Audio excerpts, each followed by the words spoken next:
It was a typical Tuesday morning when the first cracks in my seemingly stable world began to show. The sun had barely risen, casting a soft, golden glow through our bedroom window. My husband, Dave, was already up, his side of the bed cold and empty. I stretched, feeling a pang of loneliness, but quickly brushed it off. We had been married for 5 years, and early mornings were part of his routine. Little did I know, this particular morning would change everything. As I made my way to the kitchen, I noticed his phone on the counter, buzzing with a new message. Curiosity got the better of me, and I glanced at the screen. The message was from H, a name I hadn't seen in years. My heart skipped a beat. Memories of the past flooded back, the betrayal, the pain, the forgiveness that had taken every ounce of strength I had. I picked up the phone, my hands trembling. The message was innocent enough, a simple, "Good morning, can't wait to see you today."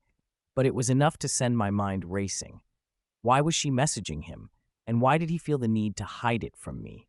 Determined to get to the bottom of it, I scrolled through their conversation. What I found left me cold. There were dozens of messages, each one more intimate than the last. They had been meeting regularly, and the nature of their relationship was painfully clear. My stomach churned as I realized the extent of their deceit. This wasn't just a friendly catch-up. This was an affair. I confronted Dave that evening, my voice shaking with a mix of anger and hurt. He didn't deny it. Instead, he looked at me with those familiar blue eyes, filled with regret. "I'm sorry," he whispered. "I never meant for it to go this far." His apology felt like a slap in the face. I had given him everything, my trust, my love, my forgiveness, and this was how he repaid me? I demanded to know why. Why H? Why now? His answers were unsatisfactory, filled with excuses and half-truths. He claimed he was unhappy, that he felt disconnected from me, but I knew the real reason. He was a coward, too afraid to face our problems head-on, so he sought solace in the arms of another woman. In the days that followed, I was a mess of emotions. Anger, sadness, and disbelief battled for dominance. I couldn't eat, couldn't sleep. Every time I closed my eyes, I saw them together, laughing, touching, betraying me in the most intimate way possible. Friends and family noticed my distress, but I couldn't bring myself to tell them the truth. How could I admit that my husband had cheated on me again? One evening, as I sat alone in our living room, the silence was broken by the sound of a text message on my phone. It was from H. My hands shook as I opened it. "I'm sorry," she wrote. "I never wanted to hurt you." Her apology felt hollow, insincere. How could she apologize now, after everything she had done? I wanted to scream at her, to tell her exactly what I thought of her, but I couldn't find the words. Instead, I deleted the message and threw my phone across the room. It hit the wall with a satisfying thud, the screen shattering into 1,000 pieces. That night, I made a decision. I couldn't continue living like this, trapped in a cycle of betrayal and forgiveness. I needed to reclaim my life, to find the strength to move on. It wouldn't be easy, and the road ahead was filled with uncertainty, but I knew I had to try. The next morning, I sat down with Dave and told him my decision. We needed to separate, to give ourselves time to heal and figure out what we wanted from life. He was surprisingly understanding, perhaps even relieved. As we talked, I felt a weight lift from my shoulders. For the first time in months, I felt a glimmer of hope. This was the beginning of a new chapter, one where I would put myself first and learn to live without the shadow of betrayal hanging over me. In the aftermath of our separation, I found myself grappling with a whirlwind of emotions. Each day was a battle to keep my head above water, to navigate the choppy seas of betrayal and self-discovery. The house, once filled with laughter and warmth, now felt like a hollow shell, echoing with memories of a past that seemed like a lifetime ago. Dave had moved out, leaving behind a trail of broken promises and shattered dreams. I spent countless nights lying awake, replaying our final conversation over and over in my mind. His confession had been the final nail in the coffin of our marriage, but it was also the catalyst for my journey towards healing. One evening, as I sat in the living room with a glass of wine, my thoughts drifted back to the early days of our relationship. We had met in college, two young souls brought together by fate. Our connection had been instant, a spark that quickly grew into a blazing fire. We were inseparable, spending every moment together, dreaming of a future filled with love and happiness. But even in those early days, there had been signs of trouble. Dave's flirtatious nature, his tendency to keep secrets, these were red flags I had chosen to ignore. Love, as they say, is blind, and I had been blinded by my feelings for him. When he first confessed to cheating, I was devastated, but I believed him when he said it would never happen again. I wanted to believe him. As the months turned into years, we built a life together. We bought a house, adopted a dog, and made plans for the future. But the foundation of our relationship was always shaky, built on a lie that neither of us could fully forget. The trust I had once placed in him was never fully restored, and I found myself constantly questioning his actions, his motives. When the pandemic hit, our lives were thrown into chaos. Dave lost his job, and I found myself shouldering the financial burden of our household. The stress was overwhelming, and it took a toll on our relationship. We fought more often, our arguments growing more heated and hurtful. Yet, despite everything, I still loved him. I wanted to believe that we could get through this, that our love was strong enough to survive. But then H re-entered our lives, and everything changed. The woman who had once been a source of pain and betrayal was now back, bringing with her a fresh wave of heartache. I watched helplessly as Dave grew closer to her, spending more and more time in her company. My pleas for him to distance himself from her fell on deaf ears, his indifference a dagger to my heart. The final straw came when I discovered their affair. The pain of that moment was unlike anything I had ever experienced. It wasn't just the betrayal that hurt, it was the realization that he had never truly changed. The man I had loved and trusted had been deceiving me all along, using my forgiveness as a shield for his infidelity. In the weeks that followed, I tried to make sense of it all. Why had he done this? What had I done to deserve such cruelty? The questions haunted me, their answers elusive. I sought solace in friends and family, their support a lifeline in my darkest moments. They urged me to move on, to let go of the past and focus on the future. But letting go was easier said than done. One night, as I sat alone in the darkness, a thought occurred to me. Maybe it wasn't about finding answers or seeking closure. Maybe it was about accepting the things I couldn't change and finding the strength to move forward. I realized that I had spent so much time trying to fix what was broken that I had forgotten to take care of myself. With that realization came a sense of clarity. I knew what I needed to do. I needed to find a way to heal, to rediscover the person I had been before the betrayal. It wouldn't be easy, and there would be days when the pain felt unbearable, but I was determined to try. The next morning, I woke up with a renewed sense of purpose. I began to focus on my own well-being, taking small steps towards reclaiming my life. I reached out to friends, started therapy, and even took up new hobbies. Each day was a new challenge, but with each step, I felt a little stronger, a little more hopeful. Dave's confession had been a turning point, a painful but necessary step towards healing. It was the end of one chapter and the beginning of another. As I looked ahead, I knew that the road to recovery would be long and arduous, but I was ready to face it head-on. I was ready to write the next chapter of my life, one where I was the protagonist of my own story. Rebuilding my life after the devastation of Dave's betrayal was a monumental task, one that required me to confront not only the hurt he had caused, but also the deeper wounds that had been festering for years. Trust, once shattered, is not easily mended, and the journey to reclaiming it was fraught with challenges and setbacks. In the early days of our separation, I found myself grappling with a whirlwind of emotions. Anger, sadness, and betrayal were my constant companions, their presence a reminder of the life I had lost. I spent countless hours reflecting on our relationship, trying to piece together the fragments of trust that had been broken. It was a painful process, but one that was necessary for my healing. Therapy became a crucial part of my journey.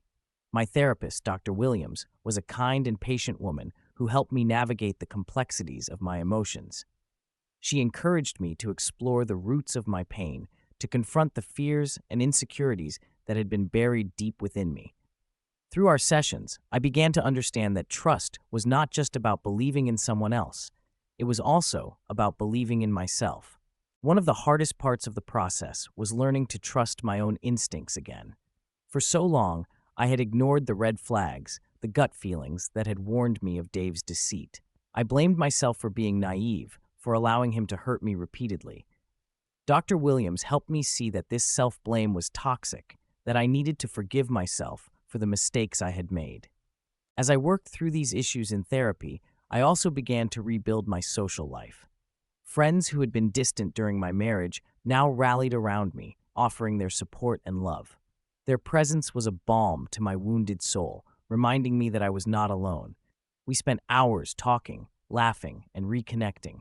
Their friendship a lifeline that kept me grounded. One friend, in particular, played a significant role in my healing. Sarah had been my best friend since college, and although we had drifted apart over the years, she was there for me when I needed her most. She listened without judgment, offering her shoulder to cry on and her wisdom to guide me. Sarah had experienced her own share of heartbreak, and her strength and resilience were an inspiration to me. Together, we embarked on new adventures, exploring the city, taking up new hobbies, and rediscovering the joy of life. We joined a book club where we met other women who had faced similar challenges. Their stories of survival and triumph were a source of comfort and motivation, reminding me that I was not alone in my journey. As I began to heal, I also started to focus on my career. The financial strain of the past few years had taken a toll, but I was determined to regain my independence. I took on extra projects at work, pushing myself to excel and prove my worth. The sense of accomplishment I felt with each success was a reminder that I was capable and strong. However, the road to rebuilding trust was not without its setbacks. There were days when the pain of Dave's betrayal would resurface, triggered by a song, a scent, or a memory. On those days, I felt like I was back at square one, drowning in a sea of emotions. But each time, I found the strength to pull myself out, to keep moving forward. One of the most significant challenges came when Dave reached out to me, asking for a chance to explain himself. His message was filled with regret and remorse, his words a plea for forgiveness. It was a moment I had both dreaded and anticipated, the chance to confront the man who had caused me so much pain. With trepidation, I agreed to meet him. We sat in a quiet cafe, the air thick with tension. As he spoke, I listened, my heart a mixture of anger and sorrow. He apologized for his actions, for the pain he had caused, but his words felt hollow, their sincerity tainted by the depth of his betrayal. In that moment, I realized that forgiveness was not about absolving him of his sins. It was about freeing myself from the chains of resentment. I told him that I forgave him, not for his sake, but for mine. It was a moment of catharsis, a release of the anger that had been weighing me down. As I walked away from that meeting, I felt a sense of closure. The past would always be a part of me, but it no longer had the power to control my future. I was ready to move on, to build a life based on trust and self-love. The journey to reclaiming trust was long and arduous, but it was also transformative. It taught me that true strength comes from within, that healing is a process that requires patience and self-compassion. As I continued to navigate the ups and downs of life, I did so with a renewed sense of purpose and a deeper understanding of what it meant to trust, in myself and in the people who truly mattered. Just when I thought I was making progress, the past had a way of resurfacing, dragging me back into the depths of despair. The journey to healing was not a straight path, but one filled with twists and turns, and this time, the turn was sharper than ever. It started innocuously enough, with a Facebook message from an old friend of Dave's, someone I hadn't spoken to in years. The message was brief, asking how I was doing and if we could meet for coffee. Curious and a bit wary, I agreed. We met at a quaint cafe downtown, and as we exchanged pleasantries, I could sense that there was something she was hesitant to say. Finally, she took a deep breath and looked me in the eye. "I don't know how to tell you this," she began, "but I thought you should know. Dave's been seeing H again. It's been going on for a while." Her words hit me like a punch to the gut.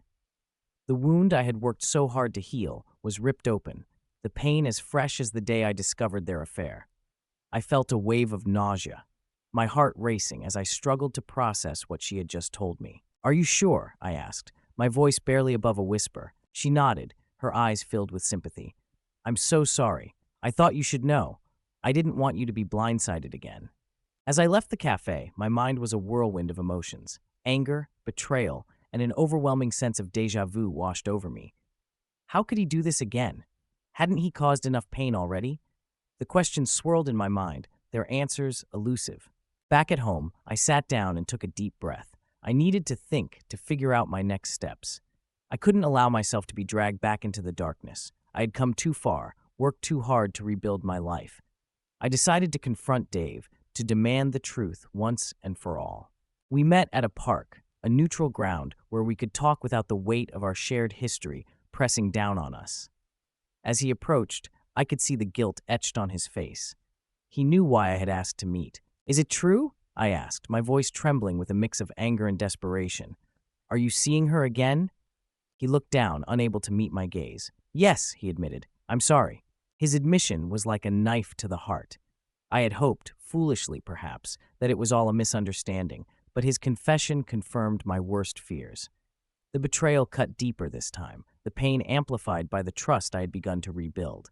"Why?" I demanded. "Why would you do this to me again?" He sighed, running a hand through his hair. "I don't know," he said. "I thought I had changed, but I guess I haven't." His words were a bitter pill to swallow. I had spent so much time blaming myself, questioning my own worth, and now I realized that the problem was not with me, but with him. He was the one who couldn't change, who couldn't honor the trust I had placed in him. "I can't do this anymore," I said, my voice firm despite the tears streaming down my face. "I need to move on, for good this time." He nodded, a look of resignation on his face. "I understand." As I walked away, I felt a sense of finality.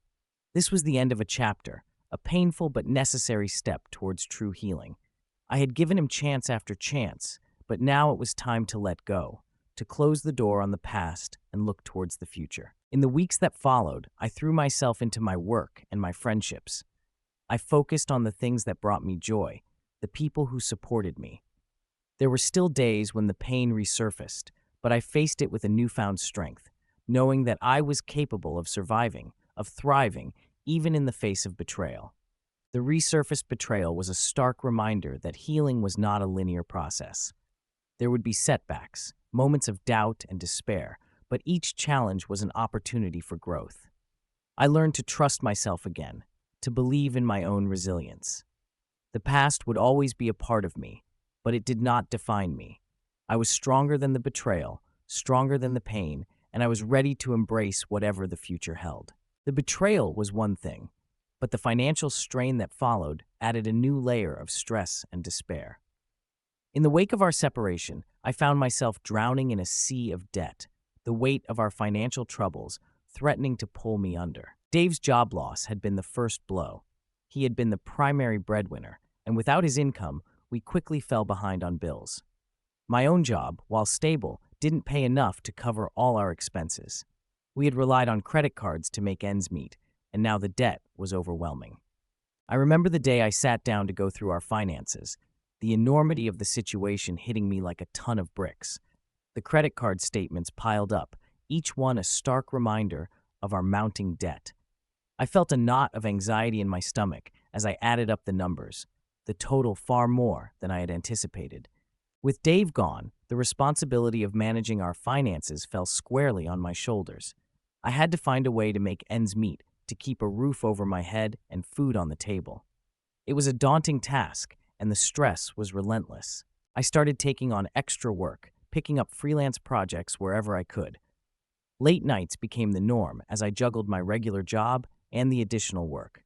The exhaustion was bone deep, but I pushed through, driven by the necessity of survival. Despite my efforts, it seemed like every step forward was met with another setback. The car broke down, requiring expensive repairs. Medical bills from an unexpected illness added to the pile. Each new expense felt like a punch to the gut, a reminder of just how precarious my situation was. There were days when the despair was overwhelming, when I felt like I was teetering on the edge of a cliff. The pressure to keep everything together, to stay afloat in the face of such adversity, was immense. I found myself crying in the shower, the only place where I could let my guard down and allow the tears to flow. Through it all, I clung to the support of my friends and family. Their encouragement and assistance were a lifeline, helping me navigate the treacherous waters of financial despair. Sarah, in particular, was a constant source of strength. She helped me create a budget, find ways to cut costs, and reminded me that I wasn't alone in this struggle. I also sought out professional advice, meeting with a financial counselor who helped me develop a plan to manage my debt. It was a long and arduous process, but with each small victory, I felt a glimmer of hope. I negotiated with creditors, set up payment plans, and slowly began to see a way out of the financial quagmire. One of the most difficult decisions I made was to sell our home. It was a painful choice, but it was necessary. The mortgage was a burden I couldn't carry on my own, and the equity from the sale provided a much-needed financial cushion. Finding a new place to live, one that I could afford on my own, was a challenge, but it was also a fresh start, a chance to rebuild my life on my own terms. Throughout this journey, I learned to be resourceful, to find creative solutions to financial problems. I discovered new skills, new strengths within myself that I hadn't known existed. The financial despair, while overwhelming at times, became a crucible that forged a stronger, more resilient version of myself. In the end, the economic despair was not just a challenge to be overcome, but a transformative experience. It forced me to confront my fears, to take control of my life in a way I never had before.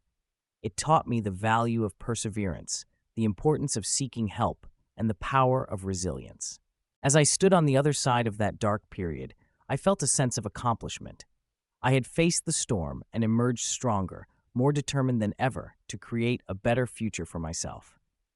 The journey was far from over, but I was ready for whatever challenges lay ahead, confident in my ability to navigate the complexities of life. The presence of H in our lives was a constant source of tension and pain. Her re-entry into our world was like reopening an old wound, one that had never fully healed. She was the other woman, the catalyst for so much of the heartache and betrayal that had defined my marriage with Dave.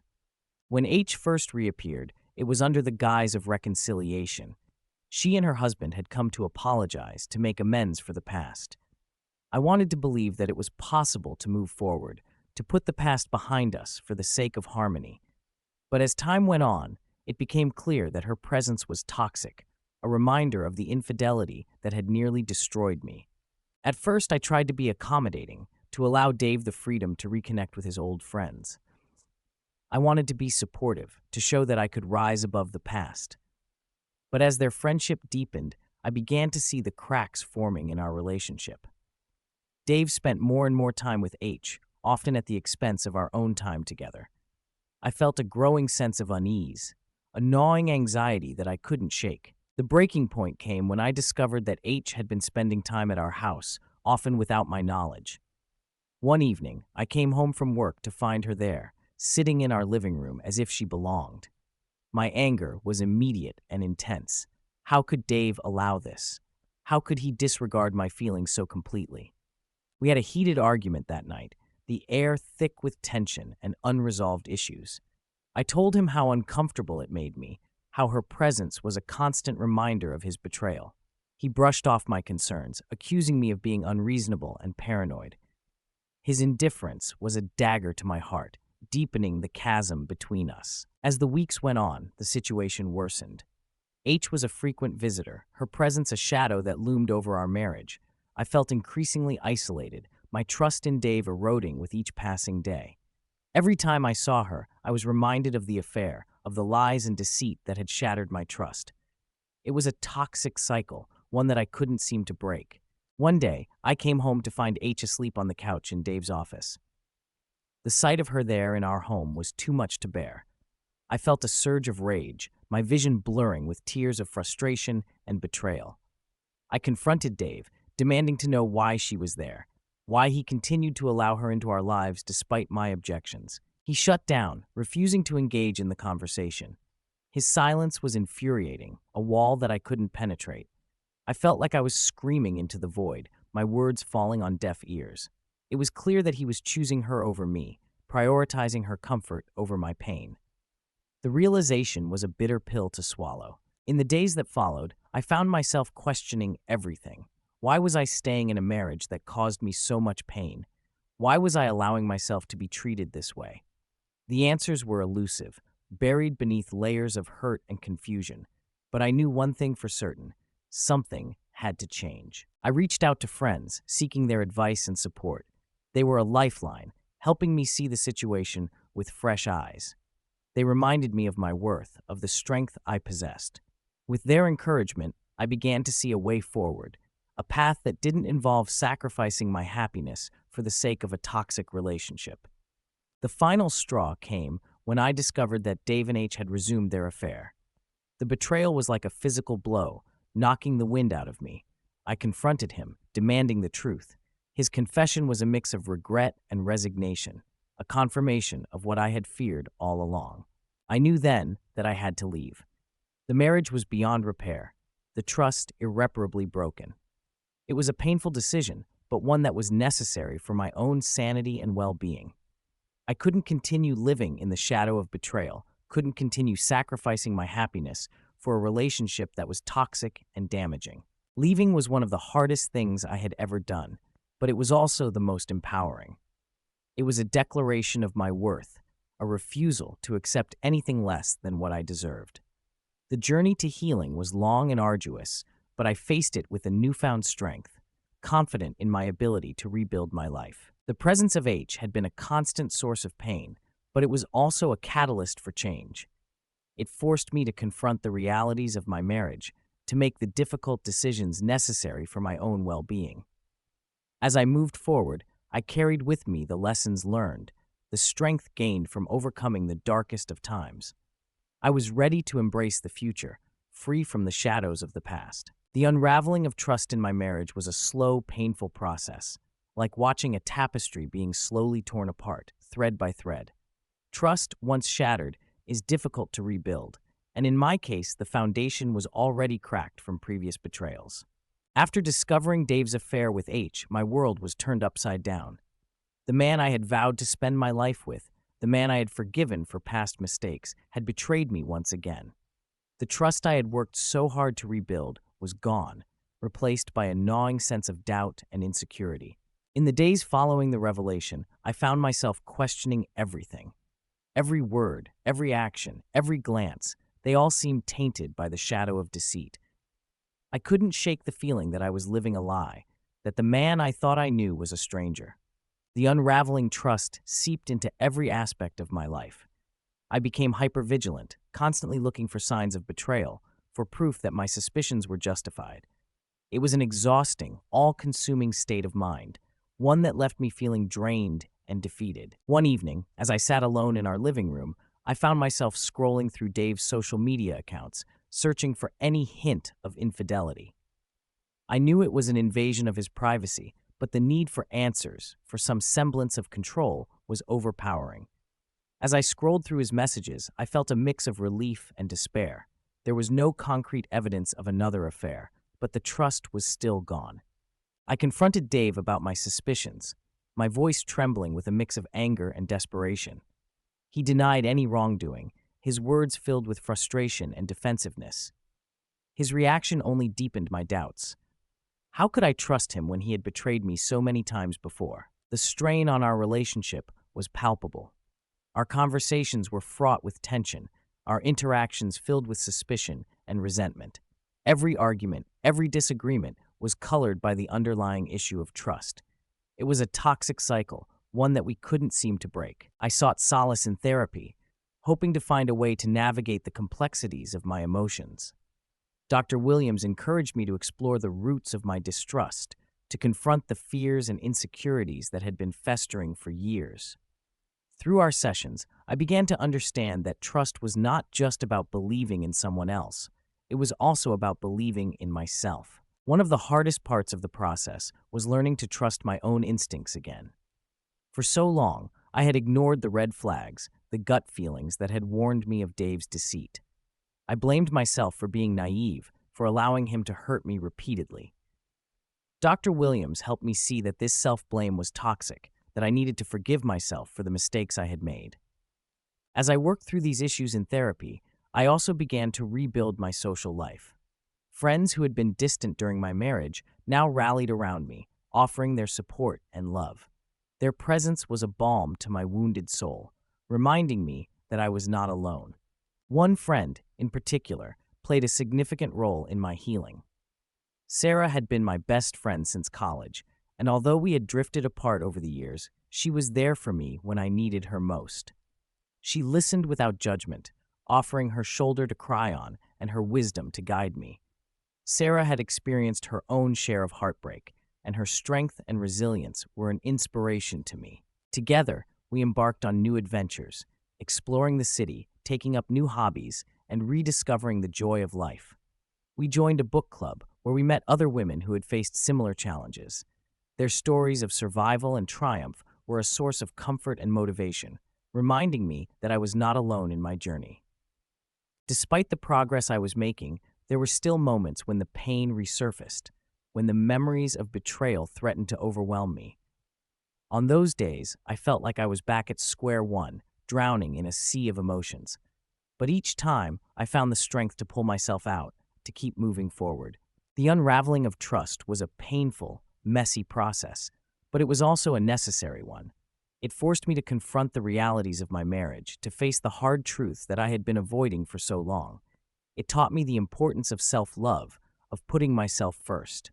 As I stood on the other side of that dark period, I felt a sense of accomplishment.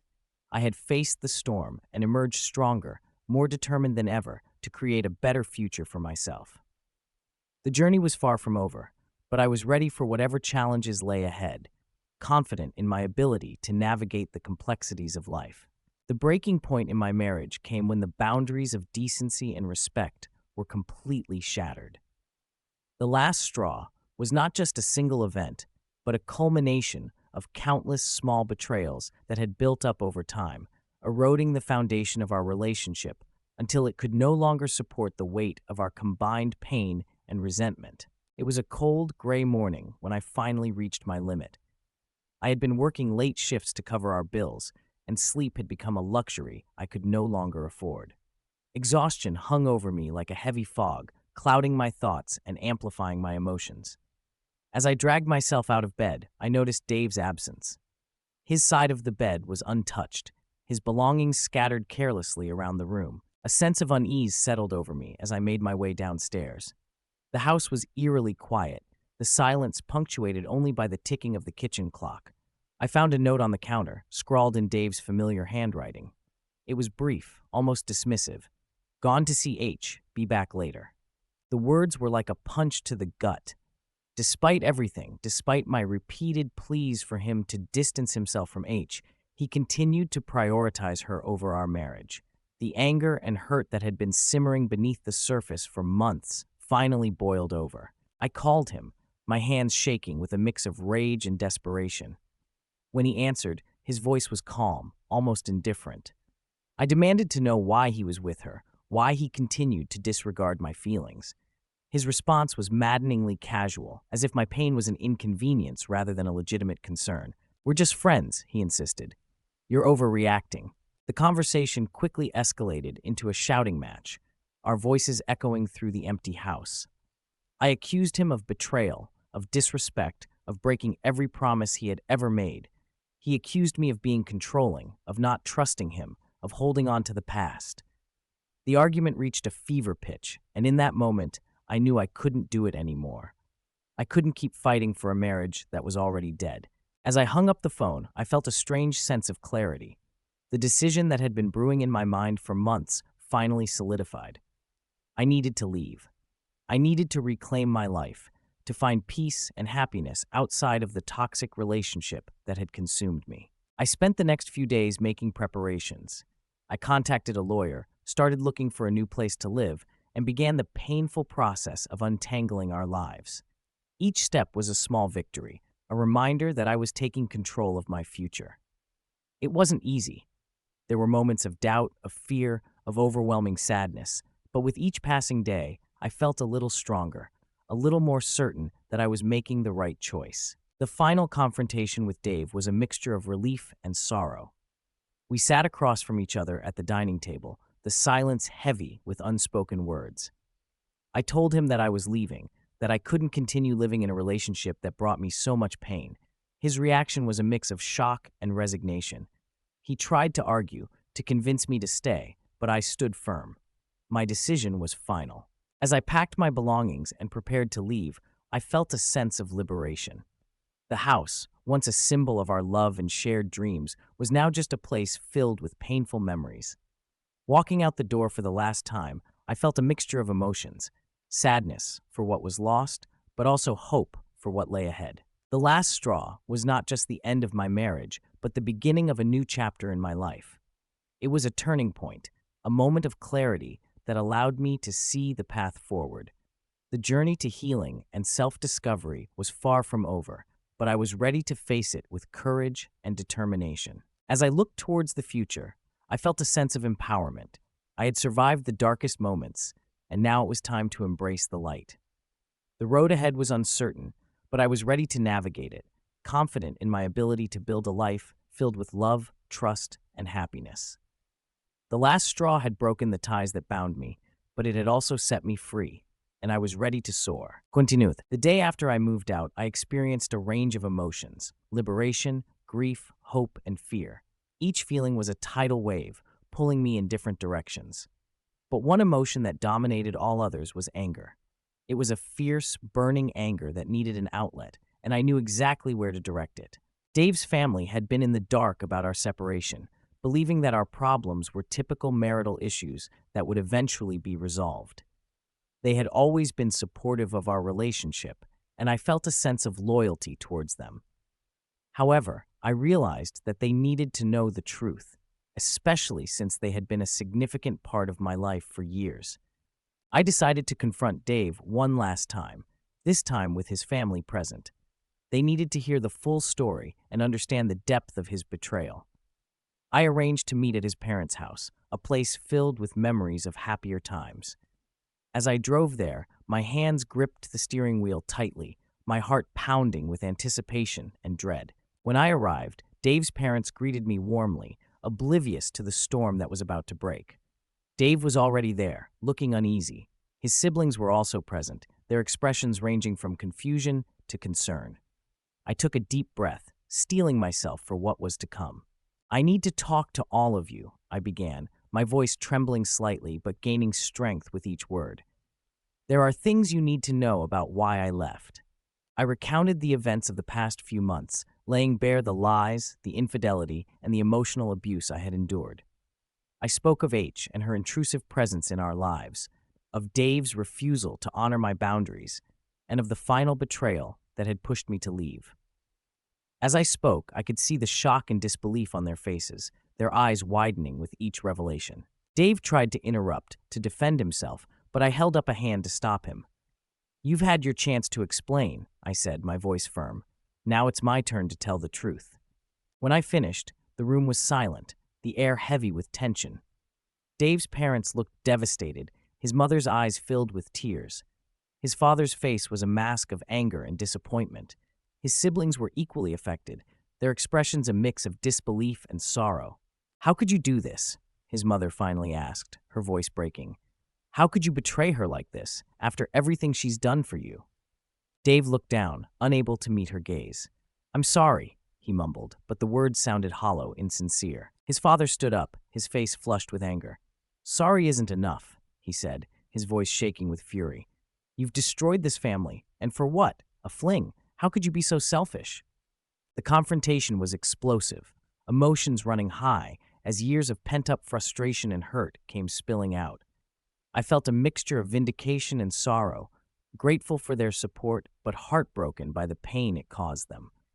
They had been like a second family to me, and seeing them suffer was almost unbearable. After the confrontation, I left the house feeling a strange sense of relief.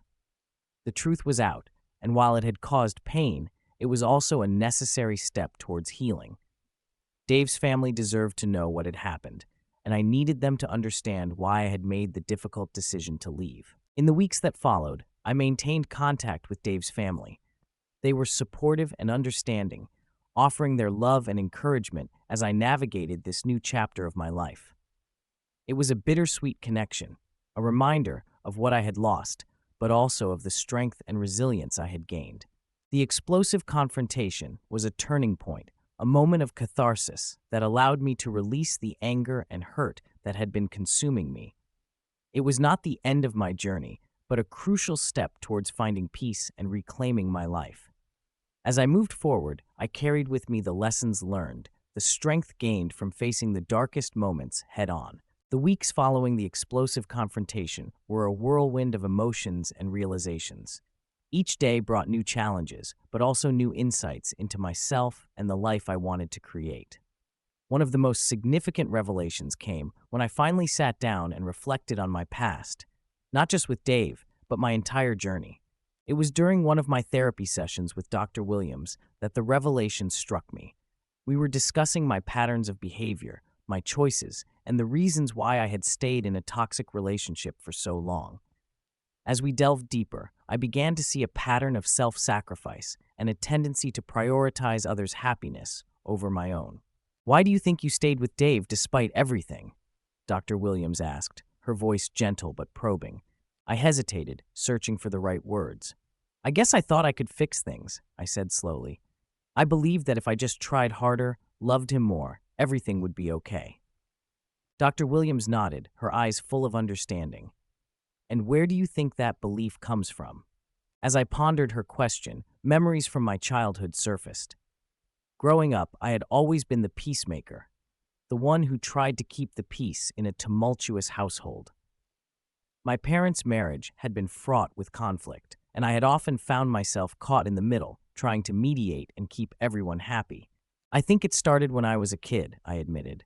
"My parents fought a lot, and I felt like it was my job to make things better, to keep everyone together." Dr. Williams leaned forward, her expression empathetic. "That's a heavy burden for a child to bear. It's no wonder you carried that into your adult relationships." The realization hit me like a bolt of lightning. I had been trying to fix my marriage with Dave in the same way I had tried to fix my parents' marriage. I had taken on the role of the caretaker, the fixer, believing that if I just worked hard enough, I could mend what was broken. But in doing so, I had neglected my own needs, my own happiness. "I never learned to put myself first," I said, the weight of the revelation settling over me. "I've always been so focused on making others happy that I forgot about my own happiness."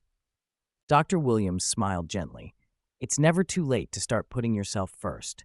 You deserve to be happy, to have a life that fulfills you." That session marked a turning point in my journey. Armed with this new understanding, I began to reevaluate my life and my choices. I realized that true healing would only come when I learned to prioritize my own well-being, to set boundaries, and to pursue my own happiness. I started making changes, small but significant. I began to say no to things that drained me and yes to things that brought me joy. I reconnected with hobbies and passions that I had neglected, rediscovering the parts of myself that I had lost.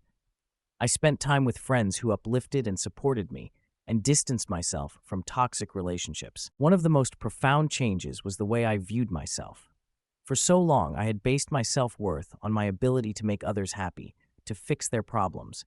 But now I began to see my worth as inherent, not dependent on anyone else's approval or happiness. I was worthy simply because I existed, because I was me. This revelation was empowering, a beacon of light guiding me through the darkness. It gave me the strength to continue moving forward, to face the challenges that lay ahead with confidence and resilience. I was no longer defined by my past, by the betrayals and the pain. I was free to create my own future, one that was filled with love, joy, and self-acceptance. The journey was far from over, but with each step, I felt a sense of liberation. The revelation had unlocked a new understanding of myself, a deeper connection to my true essence. It was a journey of self-discovery, of finding the courage to embrace who I truly was and to live a life that was authentically mine. Navigating the complexities of a polyamorous relationship requires clear boundaries and mutual respect. In the early days of our marriage, Dave and I had discussed the possibility of opening our relationship. We believed that love could be expansive, that it was possible to care deeply for more than one person at a time. However, the rules we set were meant to protect our primary bond, to ensure that trust and communication remained at the forefront. The first rule was simple but crucial. Any partner had to be someone we both got along with, someone who could fit into our lives without causing disruption. The second rule was even more important. Dave could never date H. The history of betrayal and pain associated with her made it clear that involving her in our lives again would be toxic. In hindsight, these rules were more than just guidelines. They were safeguards for our emotional well-being. But as our relationship deteriorated, these boundaries were crossed, and the fragile trust we had built was shattered. After our separation, I took the time to reflect on what went wrong, not just with Dave, but with the concept of polyamory in our relationship. I realized that while the idea of polyamory was appealing, it required a level of honesty and respect that Dave and I had failed to maintain. The breach of our second rule, his affair with H, was the ultimate betrayal, highlighting the importance of setting and adhering to clear boundaries. As I moved forward, I decided to educate myself more about polyamorous relationships, seeking to understand the dynamics and principles that could make them successful. I read books, attended workshops, and joined online forums where people shared their experiences and insights. The common thread in all these resources was the emphasis on communication, trust, and mutual respect. One of the most enlightening experiences was attending a workshop led by a renowned relationship coach. The workshop focused on building healthy polyamorous relationships, and the participants were a diverse group of individuals and couples, each with their own unique stories and challenges. During the workshop, we engaged in exercises designed to enhance communication and build trust. One exercise involved role-playing different scenarios, practicing how to navigate difficult conversations with honesty and empathy. It was an eye-opening experience, showing me the importance of clear and compassionate communication in maintaining a healthy relationship. I also learned about the concept of compersion, which is the opposite of jealousy. Compersion is the joy one feels when their partner experiences happiness and fulfillment with someone else. It's a fundamental aspect of polyamory, promoting a sense of shared happiness rather than competition. This concept resonated with me, challenging my traditional views on relationships and encouraging a more expansive understanding of love.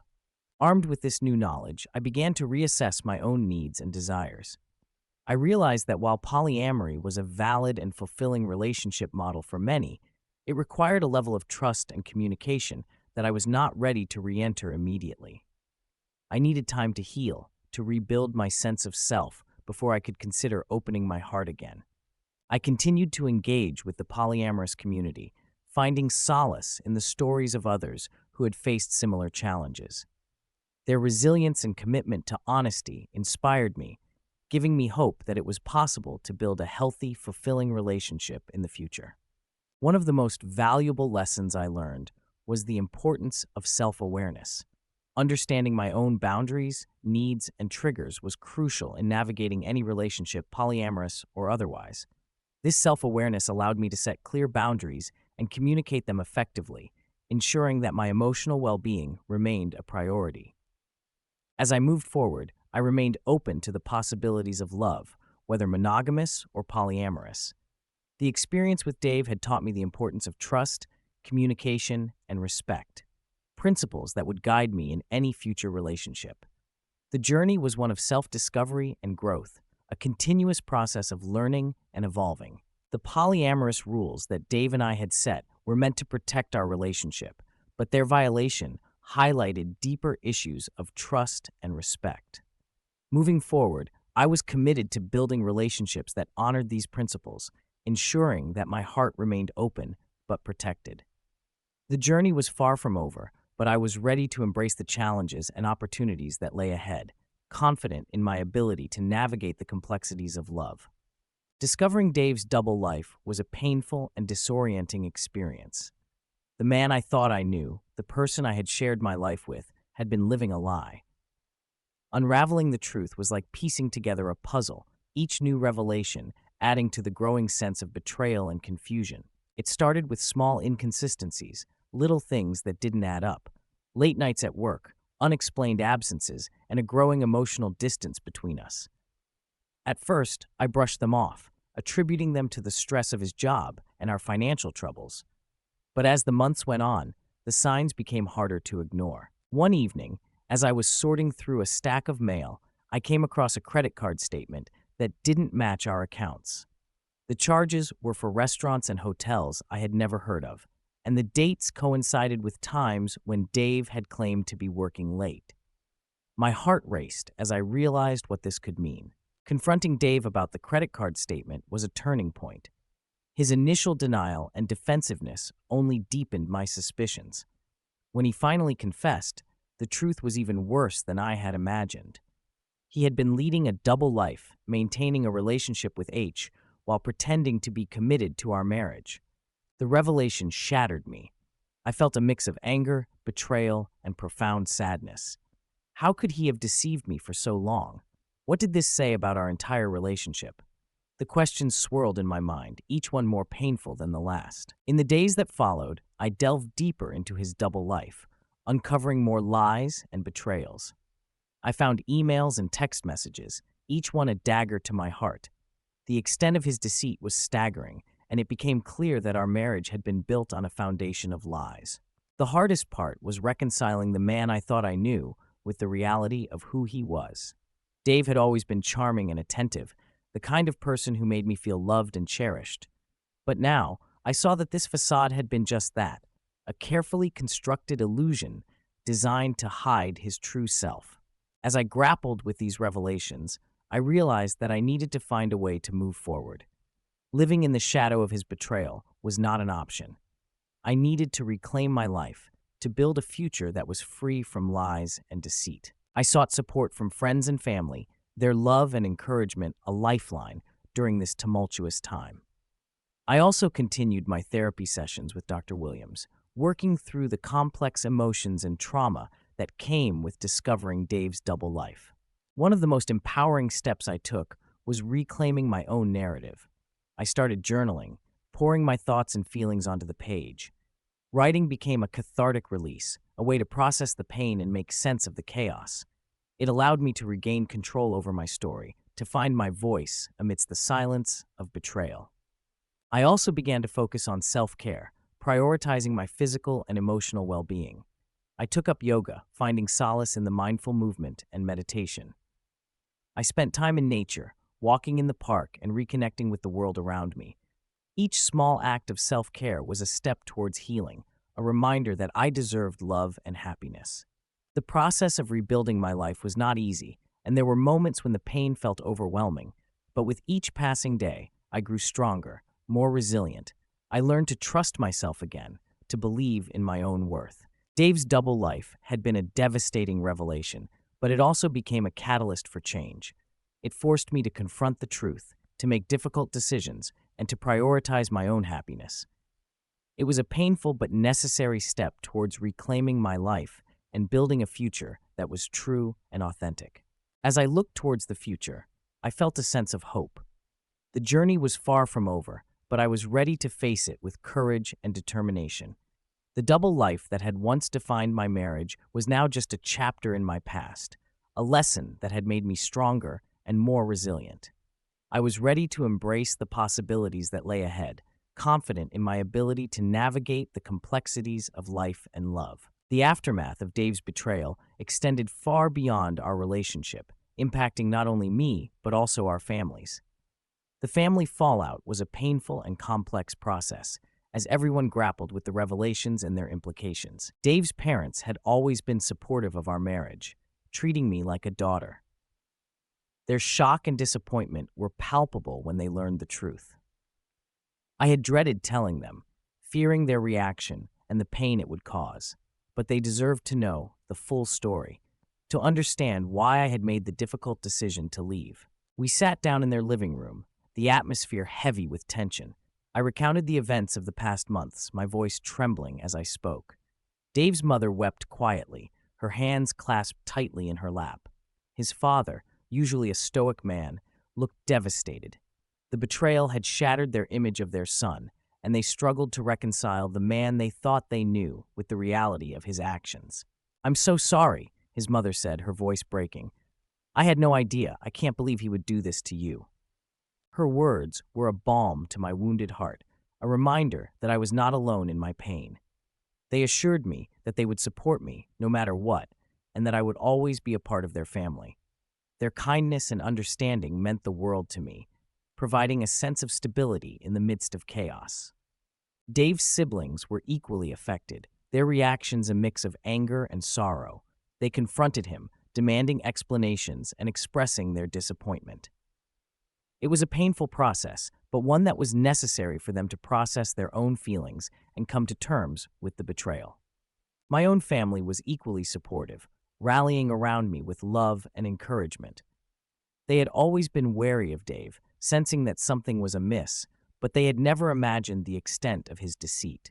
Their support was unwavering, a constant source of strength as I navigated the fallout.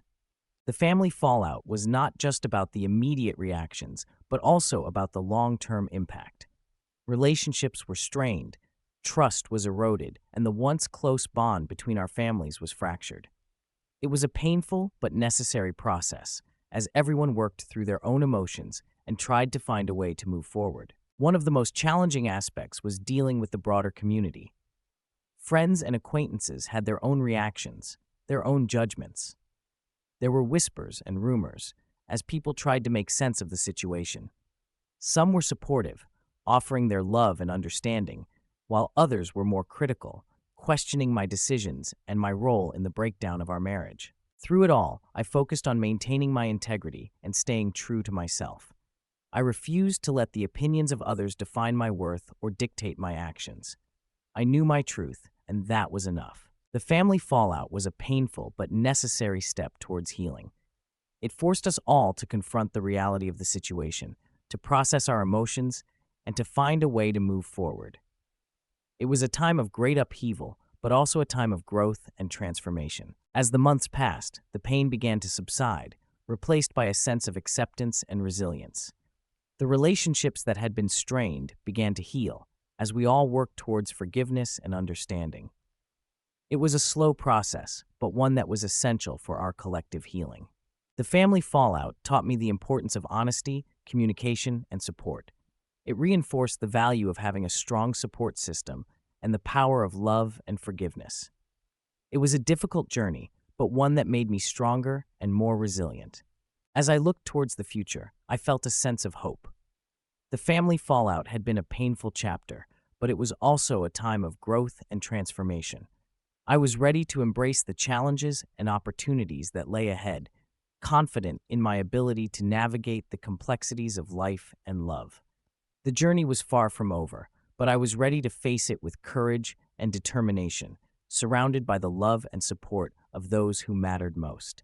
Discovering the full extent of Dave's betrayal required a level of snooping that I never imagined I would resort to. In the past, I had always valued trust and honesty in our relationship, but his actions had shattered that foundation. I needed answers, and the only way to get them was to dig deeper into his double life.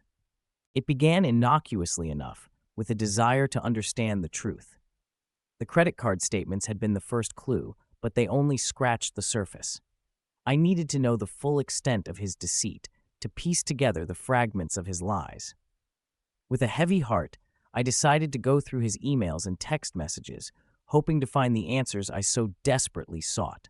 The first step was gaining access to his phone and computer. Dave had always been protective of his devices, a fact that now seemed suspicious in hindsight. I waited for an opportunity, a moment when he was out of the house and had left his phone unattended. My hands shook as I picked it up, my heart pounding with a mix of guilt and determination. Unlocking his phone, I felt a surge of adrenaline.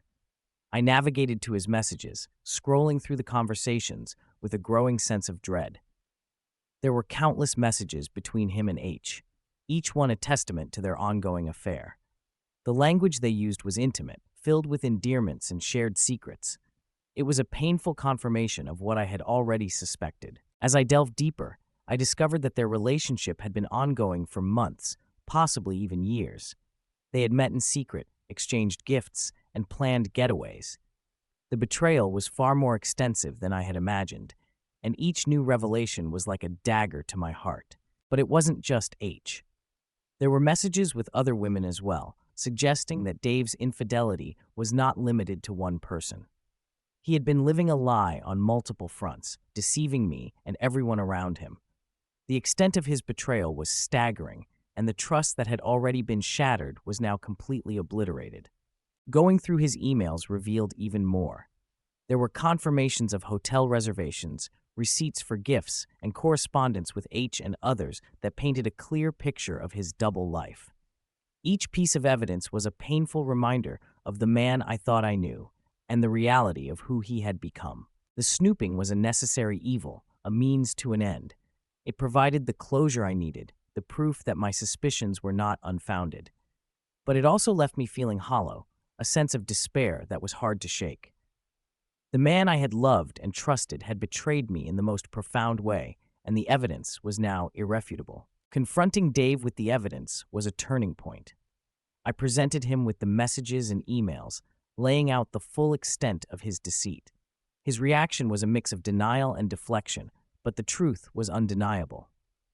He had been caught, and there was no escaping the reality of his actions. The confrontation was painful, filled with anger and tears, but it was also liberating. The truth was out, and there was no more hiding, no more pretending. I could finally move forward, free from the weight of his lies. The process of snooping was not something I was proud of, but it was necessary for my healing. It provided the clarity I needed to make difficult decisions, to take control of my life and move forward.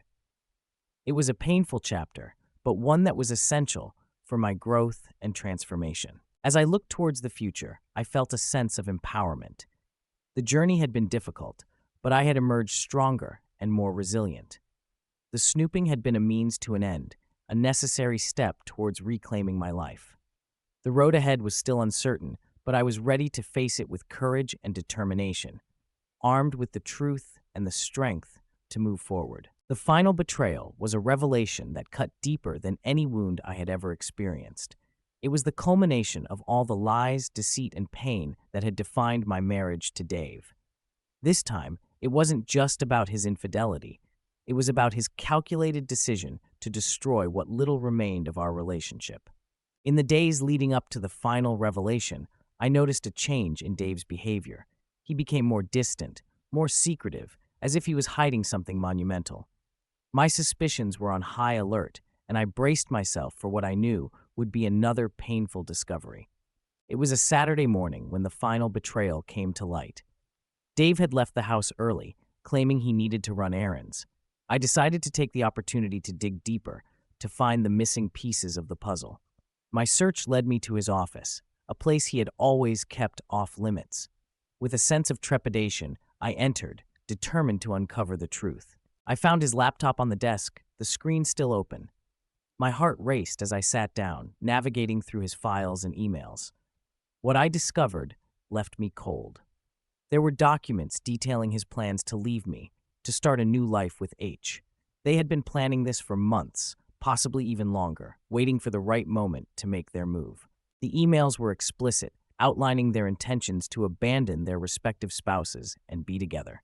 Dave had been using our financial troubles as an excuse, slowly siphoning money into a separate account. The betrayal was not just emotional but financial, a calculated attempt to leave me with nothing. As I read through the messages, a sense of numbness washed over me. This was the ultimate betrayal, a cold and calculated decision to destroy my life.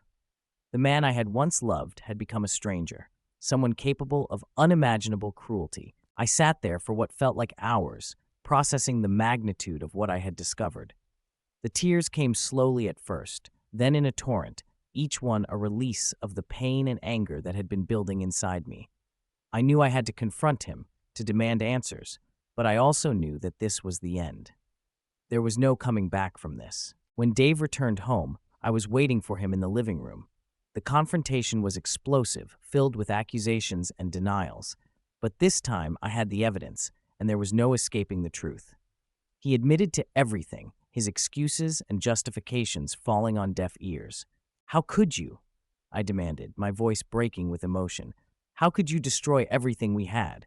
He looked at me, his expression a mix of guilt and resignation. "I'm sorry," he said, but the words were hollow. I didn't know how to end things. His explanation was infuriating. He had taken the coward's way out, choosing betrayal and deceit over honesty and integrity. The final betrayal was a stark reminder of the man he had become, someone I could no longer recognize or love.